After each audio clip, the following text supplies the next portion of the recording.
We've talked about atomic vectors in R, which is the most fundamental data type available.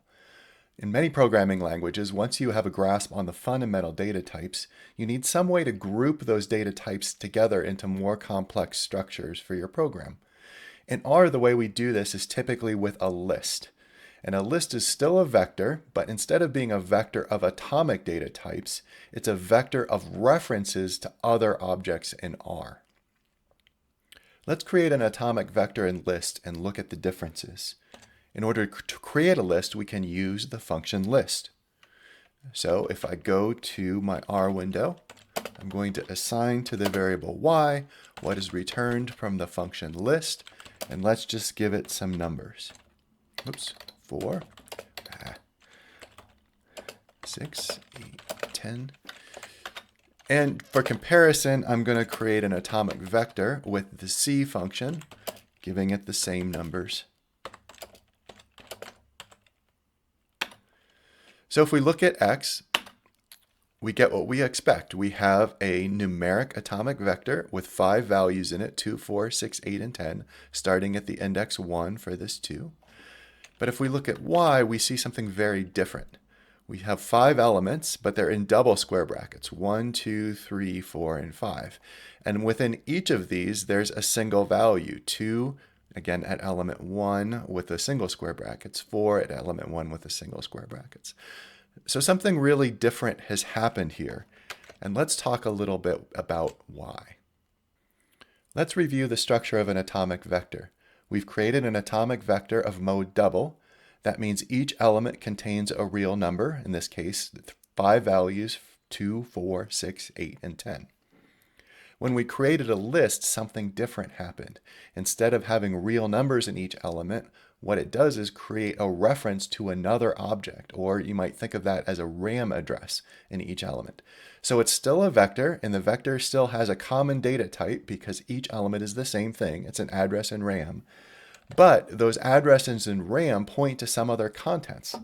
And those contents, in this case, are each going to be their own vector. So we put in 2, 4, 6, 8, and 10. That means each element of the list we created is going to be an address that's pointing to a separate vector, each one with a single value. So we can index lists like any other kind of vector with square brackets. And with a list, when you use the single square brackets, you're going to get the references to the other objects. That means when you index with single square brackets of a list, you're always going to get a list back. Now it's important to recognize because that means you can't do math with lists. Lists are too abstract. They don't really know what the data type is of each reference yet. So you can't directly do math with lists. If you try to add a vector to a list or something like that, you're going to get an error. If you do want the contents of one of the elements of a list, that's where you need another way of indexing. And in this case, you put double square brackets around the index. So if you want the data type that's in a given element of a list, you use the double square brackets. So if we look at this in our visualization, I have single square brackets that indicate you're going to get back references to other objects when you use those single square brackets. But when you use the double square brackets, that's how you get to the contents of one of those references, or what the reference is pointing to. Let's go back to R and look at how this works. If I go to my original numeric atomic vector x, and I look at the second element using single square brackets, I get that individual element, which in this case is the number 4. That's the second element. So when I do an x indexed by 2, I get a single element vector with the value 4 in it. If I do a single square bracket around 2 for y, I get something a little different. In this case, I get a single element list indicated by this 1 with double square brackets, and there's no other elements with double square brackets here. And contained within that element is a vector, an atomic numeric vector with the value 4 in it with just one element, with that 1 in single square brackets and the value 4 next to it. So what happens if I put 2 in double square brackets after the y? Notice that the 1 in double square brackets goes away. That's because I'm not asking for the reference anymore. I'm asking for the contents of that reference. So in this case, I just get an atomic vector with a single element with the value 4 in it. Finally, just to convince you that lists are too abstract for math, let's go ahead and try to add x to y.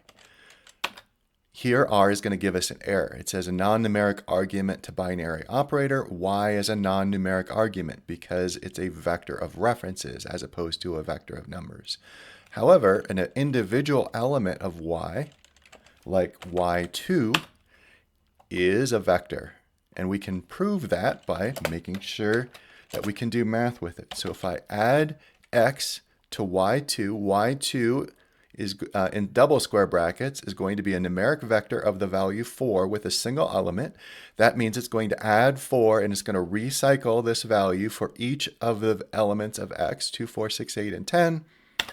And we get a vector with 5 values. That's the same length as x, where it's recycled the value 2 that's in the second element of y and added it to the 2, 4, 6, 8, and 10, giving us 6, 8, 10, 12, and 14.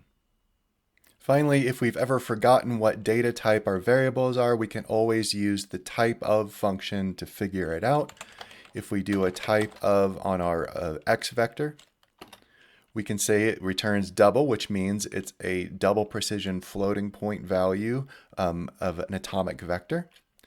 If we do a type of on our list, y, it will just say list. It means it's a list mode vector, and that means it's a vector of references to other objects.